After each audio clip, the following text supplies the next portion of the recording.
Well, here we are back for another session with Sheri and Randy, Cruising the IE.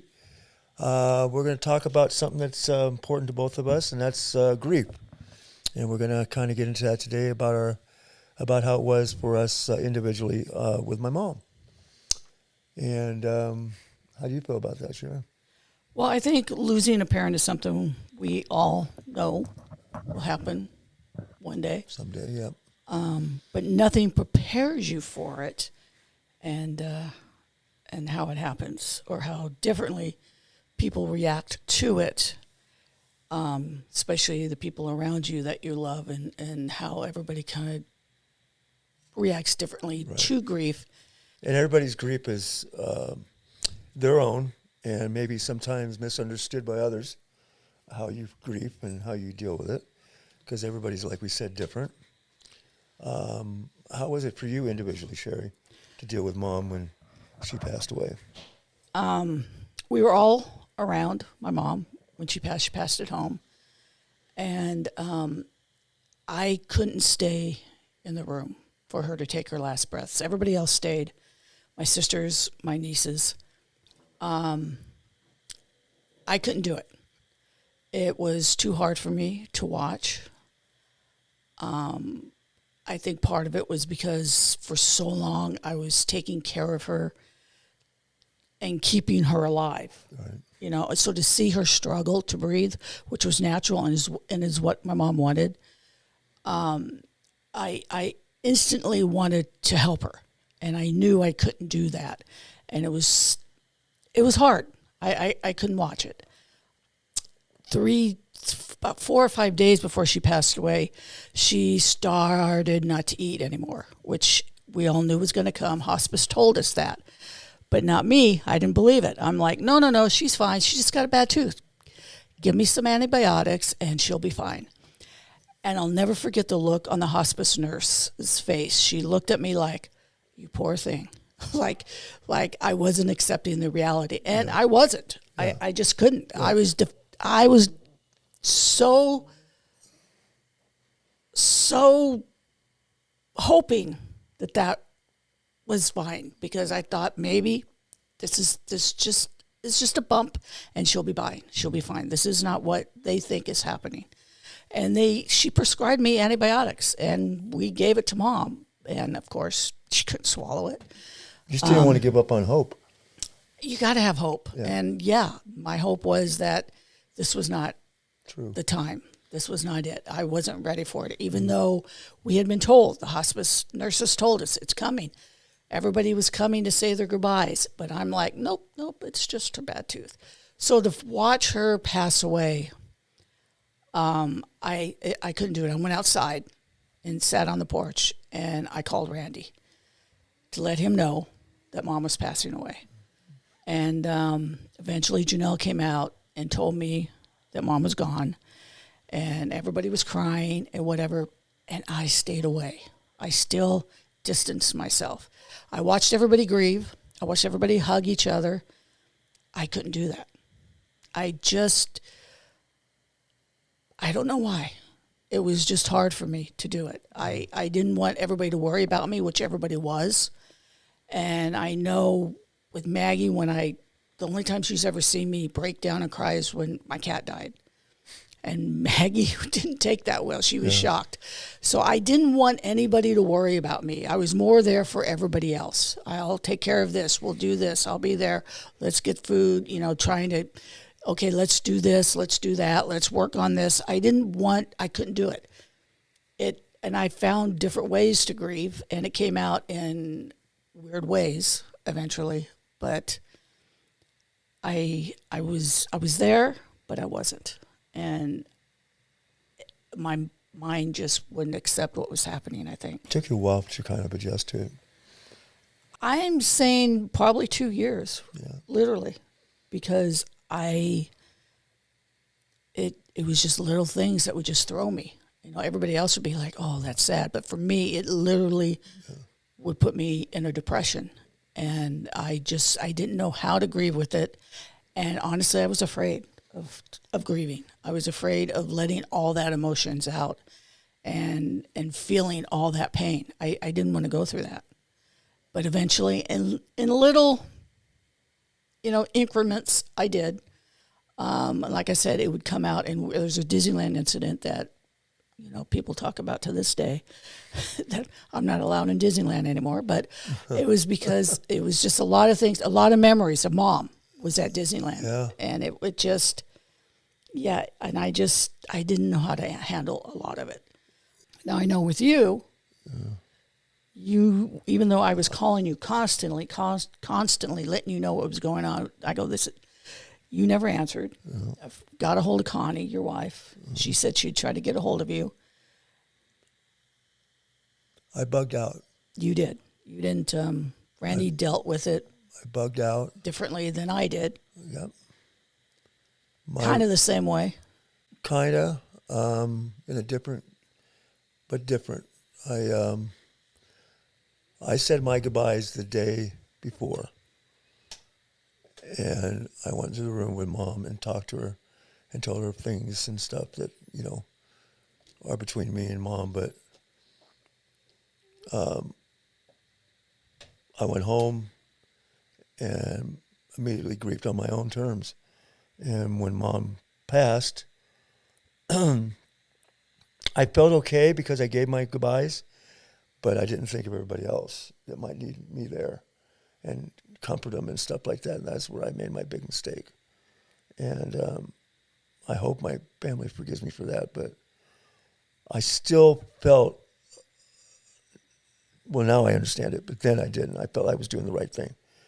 Just dealing on my own, just being alone and not talking to anybody. I didn't talk to Connie for a long time. My friends, I talked to them, but I just kind of bugged out and just, because, I had a different relationship with Mom than everybody else did.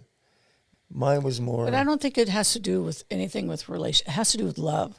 Well, when you love somebody so much and you lose them, sometimes you can't.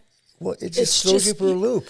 Yeah, you just don't know how to deal with it. You don't know how to deal with that loss. And Mom was a big part of my life. Yeah, and if this is a person that you were there with them every single day, talk to them every single day, even though, yes, for the last few years, it was hard for everybody to be around Mom because of all the changes that she went through. It was just weird, though, for me. It was seeing Mom sit there and not really converse with us and not really knowing who we were. It just blew me away. It just was totally tripped me out. The whole thing tripped me out. The funeral tripped me out. I'm telling you, Alzheimer's is a horrible disease. It is. And, I've made this comment they before. call it like the long goodbye, which is true. Yeah. It's, you see somebody slowly. Yeah, it's horrible. And, and it's no different than, I guess, cancer. But yeah, it is. But because Mom, at least if you're dying from cancer, you're still responding to your people, to your loved ones. Who people are, yeah. You can still know them. They'll be there. You'll remember these things. I'll never forget. Dementia's horrible. They don't remember shit. The day I realized that Mom didn't know who I was, we were in her room, and every night I would give her Jell-O, chocolate pudding. She loved that. And an Ensure. That was every night before she went to bed. That was her snack. And she was sitting on the bed and she was talking, and we were just talking. I don't remember what. And she looked at me and she goes, "What's your name?" And I'm like, this is it. Because up until that point, I kind of figured she might know who I was. Mm-hmm. But when she asked my name, it was just like, oh. And so I said, Sheri. And then she said, "Oh, I have a daughter named Sheri." And I'm like, okay. And then I'm like, oh, well, making a joke out of it. Oh, people named Sheri, they're the greatest people ever. And she goes, "Oh, I know. I don't know what I would do without her." So it's like all these emotions. It's like, okay, she doesn't know who I am, but she knows she has a daughter, Sheri, that helps her. And it was just... Isn't that trip? They think they know, and they're looking right at you, and they don't know. And they obviously knew what I did. She remembered what I did and who I was, but she didn't recognize me. And then she said, "Can you take me home tomorrow?" And I said, yes. Every night. I was going to take her home every night. But it was just that weird, like, it's like a Twilight Zone thing. It was like, wow. I will say the one thing, though. Mom Mom died the most peaceful way that we could have ever asked for Mom to die. Oh, yeah. You know, she died at home. She was peaceful, warm. She didn't have no She had everybody pain. she loved around her, including her dog. Yeah. A lot of people would say that I was insensitive for how I did it. And maybe so, because to be honest with you, I was thinking about myself, about how to feel. And Well, and I did understand it because I didn't, like I said, I didn't stay in the room with Mom. I couldn't. Right. But- I didn't want to see Mom. I didn't want to see Mom in that position where I knew she was gone and they walk her out and stuff. I didn't want to see any of that. Well, I didn't want it to be part of my vision. that was probably Yeah. the hardest part is when they came for her and they took her. That was, And you remember that. Tammy lost it. Tammy, I remember I was in the room because Josie was crying and crying. So I was in the room kind of comforting Josie. That's my mom's dog. And I heard this noise and I'm like, what is that? And it was Tammy. She just was wailing. She was out in the front yard. She had just broke down. And Janelle was out there and her kids, everybody was out there comforting her. And it was like, wow. Yeah. And that's what I was trying to avoid. See, that's a good point. She's doing that. I'm in another place grieving on my own, not realizing my sister needed me there at that time. And I didn't understand that or realize that. Yeah. I mean, I was there, but I didn't go out and hug her or anything because I was holding it all in. I did not want to let it go out because I didn't want to feel the pain. So kind of in my own way, I let my sister down, who I was very close to, down at the most important time, at this time in our lives, my mom died. And I didn't realize that. But you were grieving.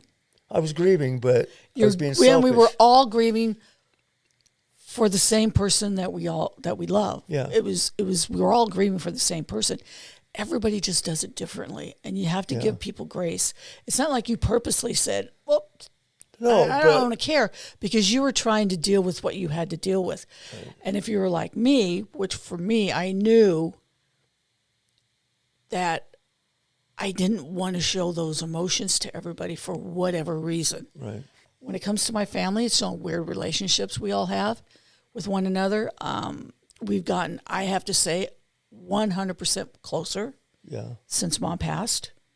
I think that all brought us a lot closer. Brought us closer, but... But family, sibling dynamics is just, everybody's different.